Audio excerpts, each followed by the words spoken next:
नमस्कार छात्रों, मैं विष्णुचंद्र गौड़ पुनः आपके समक्ष जैन दर्शन से संबंधित एक और टॉपिक जैन दर्शन के अनुसार कर्म क्या होते हैं उनको यहाँ पर प्रस्तुत कर रहा हूँ। इससे पूर्व के लेक्चर में हमने जैन दर्शन के कुछ सिद्धांतों के बारे में अध्ययन किया। आइए अब हम ये जानते हैं कि जैन दर्शन आत्मा का जो मुक्त स्वरूप मानते हैं उसमें वंदन कैसे उत्पन्न होते हैं। तो हमने अब तक भारतीय दर्शन का कर्म सिद्धांत देखा कि भारतीय दर्शन यह मानता है कि मनुष्य जैसे कर्म करता है वैसे ही उसका परिणाम भोगता है। तो जैन दर्शन भी इस दृष्टिकोण से अलग मत नहीं रखता है, वरन जैन दर्शन में तो यह माना गया है कि कर्म पुद्गल के रूप में मनुष्य की आत्मा, जिसे जीव शब्द से जैन दर्शन में कहा गया है, चिपक जाते हैं और जब तक यह कर्म पुद्गल मनुष्य की आत्मा से चिपके हुए हैं तो उसे पूर्णतः मुक्ति प्राप्त नहीं हो सकती।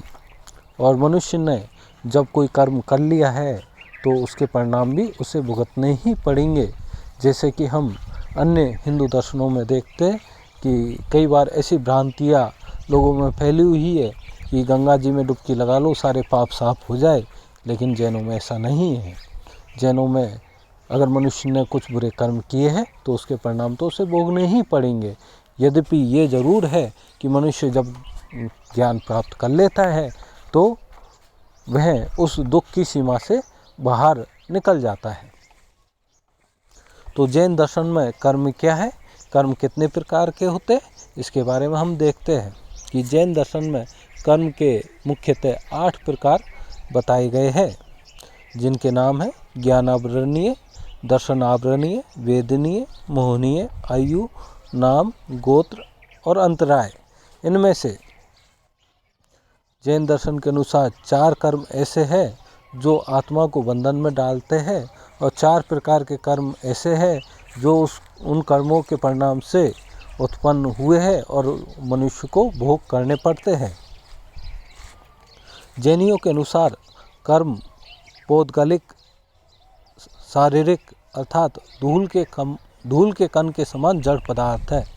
यह जैन दर्शन की जो कर्म संबंधी विचारधारा है अपने आप में अनूठी विचारधारा है और ऐसा अन्य कोई भी दर्शन नहीं मानता।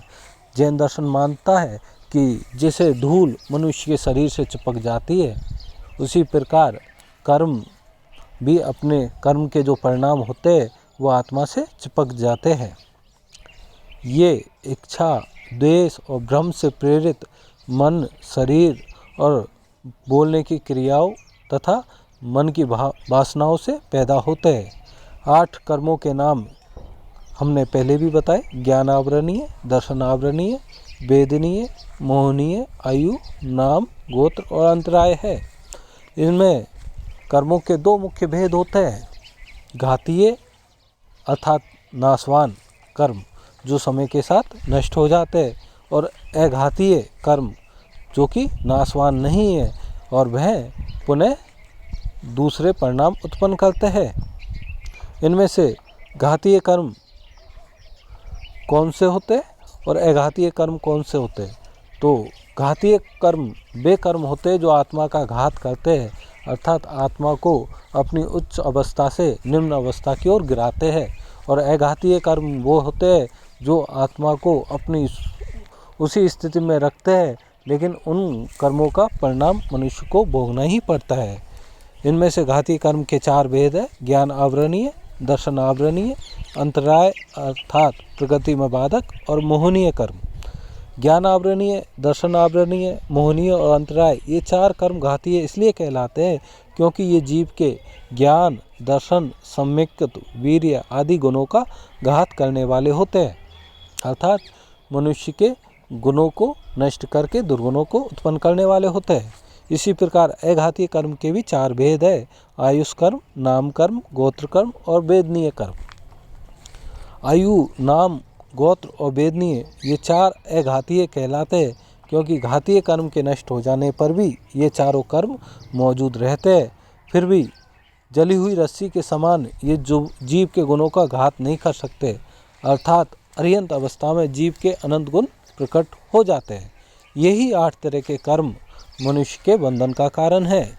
जिसके द्वारा जीव स्वतंत्र किया जाता है वह कर्म है। इस कर्म के निमित्त से ही यह जीव इस संसार में अनेक शारीरिक मानसिक आगंतुक दुखों को भोग रहा है।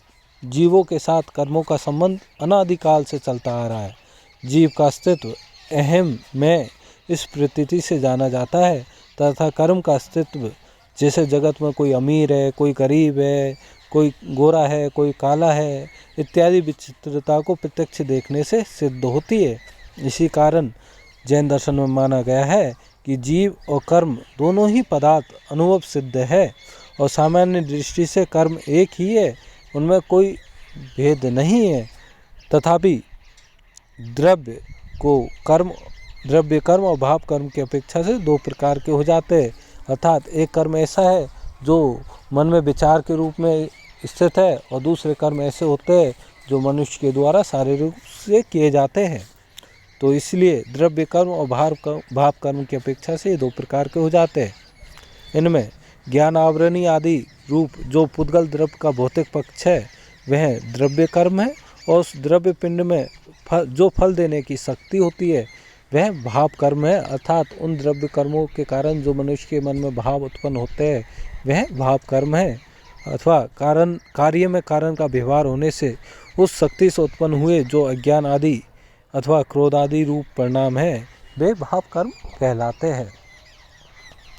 तो छात्रों, हमने यहाँ पर जैन दर्शन के कर्म संबंधी विचारों का अध्ययन किया कि जैन दर्शन अपने आप में है कर्म की अनूठी अवधारणा मानता है कि कर्म पुद्गल रेत के समान होता है। जैसे रेत मनुष्य के शरीर से चिपककर उसके मुख को मलिन कर देती है, उसी प्रकार बुरे जो कर्म होते उस मनुष्य की आत्मा को कलुषित कर देते हैं।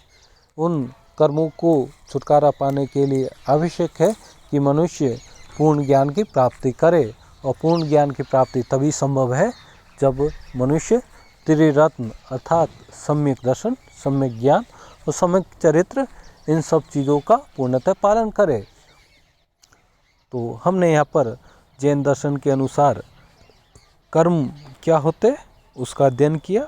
इससे अगले लेक्चर में हम देखेंगे कि जैन दर्शन के द्वारा कर्म के जो 8 प्रकार माने गए हैं ये क्या क्या फल उत्पन्न देने वाले होते हैं, इनका स्वरूप क्या होता है, ये आत्मा को कैसे बंधन में डालते हैं।